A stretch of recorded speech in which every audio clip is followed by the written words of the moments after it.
After 3 nights and 3 days of unconsciousness, Robinson Crusoe finally wakes up.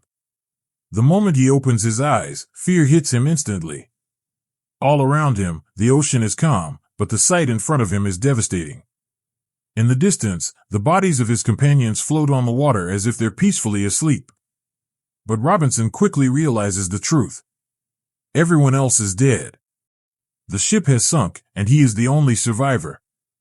Overwhelmed by shock and grief, Robinson forces himself to move. One by one, he drags the bodies of his companions to the shore and buries them. By the time evening arrives, with no shelter, Robinson spends the night sitting in a tree, telling himself that once morning comes, he has to find a way back home. The next morning, Robinson spots the wreck of the ship in the distance. It looks like the sea pushed it closer to shore. Realizing this might be his only chance, he decides to return to the ship and gather as many supplies as possible.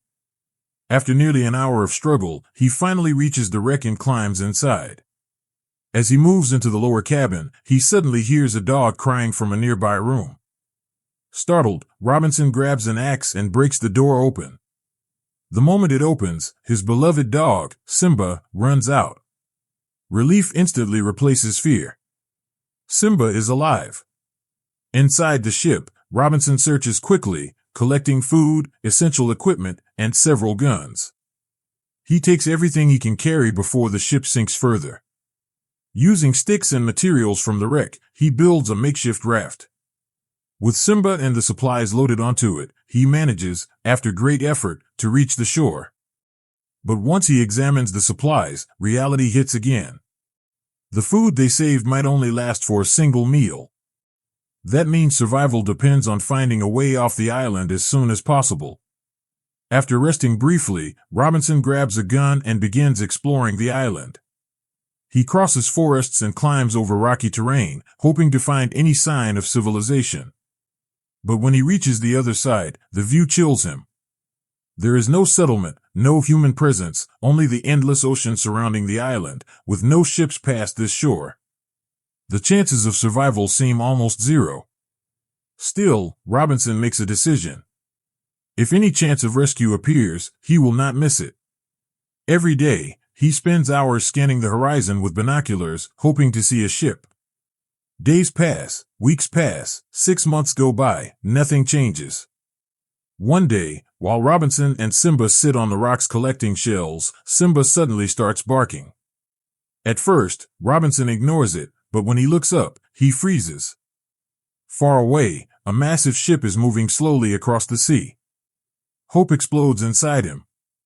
Robinson lights the signal torch he had prepared and runs desperately toward the shore, but the ship disappears before the signal becomes visible. As a final attempt, Robinson fires multiple shots toward the ocean.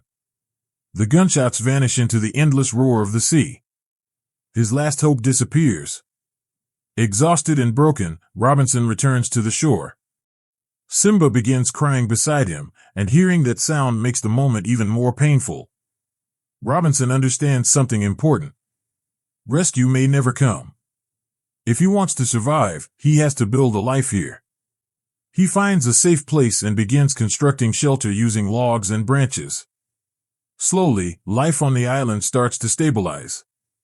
There are fruits, animals to hunt, a natural hot spring, and resources to survive. Robinson develops a routine, waking up, cooking, hunting, and spending evenings watching the ocean under the stars. Days turn into months. Months turn into years. 2 years pass. Robinson begins documenting his experiences, sometimes writing in a diary and sometimes carving memories into wood. Simba remains his constant companion, but loneliness is inevitable. The repetition of the same routine slowly begins to weigh on him. Night after night, Robinson thinks about Mary, the woman he loves. He wonders if she has moved on, if she has forgotten him. Then one day, everything changes.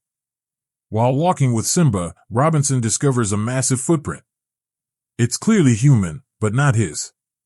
Fear returns instantly. Someone or something is on the island. Soon after, Robinson finds small boats near the shore. They look recently used. Then he hears a strange drumming sound coming from the forest. Driven by fear and curiosity, he moves closer. What he sees is horrifying. Multiple tribal members are performing a ritual. A human sacrifice is about to happen. These people belong to a cannibal tribe known as the Alena, survivors who eat human flesh. The victims are outsiders captured from another island. Robinson can't stay hidden. From a distance, he picks up a gun and starts firing. Panic spreads instantly. The tribals scatter, and the man tied to the wooden post manages to free himself. But even after being freed, the man doesn't trust Robinson. He sees him as something unfamiliar, almost otherworldly. In fear, he attacks Robinson and grabs his gun. At the same time, the tribals charge again from behind. Robinson keeps firing without hesitation. Some fall, the rest flee. Slowly, the man begins to understand Robinson isn't an enemy. He saved him. Still, tension remains, and Robinson, frustrated by the misunderstanding, returns home. Days later, Robinson is caught in a trap set by that same man. But Robinson easily escapes. Watching this, the man is stunned. Curiosity replaces fear, and he secretly follows Robinson to his home. There, he realizes Robinson is just another human. Robinson forgives him and gives him a name, Friday. With time, the two begin living together. A deep friendship forms. Robinson starts understanding Friday's language, and Friday begins learning Robinson's. They fish together, eat together, and life slowly feels less lonely, but peace doesn't last. One night during dinner, Friday explains his beliefs by drawing symbols of his god on the ground. Robinson laughs, misunderstanding the meaning. He tries to explain his own religion and gives Friday a Bible to read, but Friday can't read and accidentally tears a page. Robinson reacts in anger. His harsh words deeply hurt Friday. He quietly leaves. Later, Robinson realizes his mistake. He searches for Friday for days. After nearly 10 days, he finds him and apologizes, even speaking in Friday's language. A smile returns, and their friendship begins again. Life stabilizes once more until Friday receives terrifying news. The Alena tribe is coming back. Robinson decides this time he won't just defend, he will end the threat. Using gunpowder from the ship, they prepare a trap inside a cave and hide, waiting. When the tribals arrive and begin their ritual, Robinson lights the fuse. Everything goes according to plan until something goes terribly wrong. Simba sees the fire and runs toward it. Robinson tries to stop him, but it's too late. The explosion destroys the cave, killing the entire Alena tribe. But Simba dies, too. Robinson is devastated. He buries Simba with respect, while Friday stays beside him. But Friday knows something Robinson doesn't want to accept. Survivors may return for revenge, and grief changes Robinson. In despair, he tells Friday to leave because he doesn't want his friend to die because of him. That moment begins the biggest conflict between them. After losing Simba, Robinson completely breaks emotionally. The island that once felt survivable now feels empty. In that grief, he tells Friday to return to his own people. Robinson doesn't want his friend's life to be in danger because of him. Friday hesitates but then asks Robinson a simple question. Where do you really come from? Robinson answers, Great Britain. That answer changes everything. Friday explains that he has heard stories about people from England. According to those stories, outsiders came to their islands, seized land by force, kidnapped women, and killed anyone who resisted. To Friday, Britain represents cruelty. So he asks Robinson directly, Are you one of them? Are you my enemy?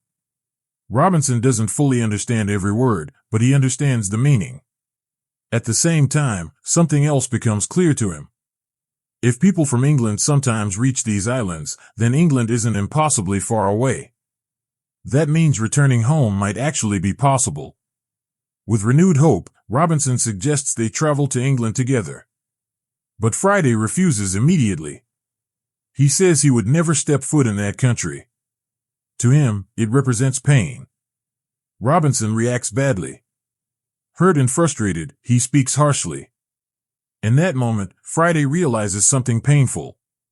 Maybe Robinson never saw him as an equal friend, maybe only as someone beneath him. That realization deeply wounds him. For a moment, anger pushes Friday close to violence, but he stops himself. Instead, he leaves. Robinson is alone again, desperate to leave the island. He spends days building a small boat from logs. But Robinson's pain pulls Friday back. Friday returns and tells Robinson he never considered him a stranger. He always saw him as a true friend. Robinson apologizes sincerely, not only for himself but for the actions of people from his country. Understanding replaces anger, and the two begin working together again. Then disaster strikes.